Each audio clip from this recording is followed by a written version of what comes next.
create a new app, and you just fill out this form.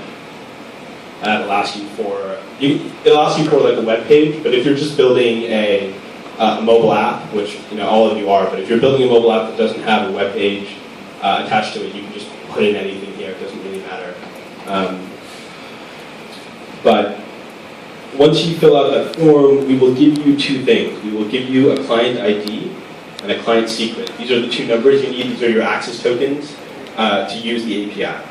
So if you don't want your users to be connected to Foursquare, if you just want to use the API without, we call it userless access, without a specific Foursquare user, all you need to do is pass these two strings, these two big numbers essentially, to the Foursquare API, and we'll let you use it. So this is at the top here. Yeah, so I don't know if you can see the URL bar, but it's api.foursquare.com/v2/venue search. Right? This is the API. And at the end here, to access it, you just need to pass these client ID and the client secret. So if I don't pass those two, and I try to search, it's 400, but you're right. No, it's 400 because, anyway, but you get invalid auth. You're missing authentication. But if you put it back in, we will let you make the request. So I just wanted to give you a sense of that. That's how you go. That's how you set up. Foursquare.com/developers/apps. And then you will get your client ID and secret. That's for userless access. If you want to be able to have your users logged in, again, all of this is on the website. You can find it all.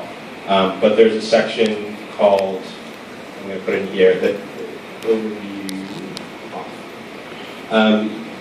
In the user authentication section, you can see all this information about how to use OAuth. Have you guys used OAuth before? Yes. All right, a lot of you have. So we use OAuth. It's pretty similar to the way Facebook and Twitter do it. And so you can exchange your API key for a token for each user. All right, I think I'm going to wrap up there. Do you guys have any questions for me before I finish? Questions? Okay, if you don't have questions now, that's fine. I'm going to be around here pretty much the entire day. And you can come up to me at any time and ask me if you have any questions about the Foursquare API. I don't understand how this works, or I want to be able to do this. What's the best way? Feel free to grab me and let me know.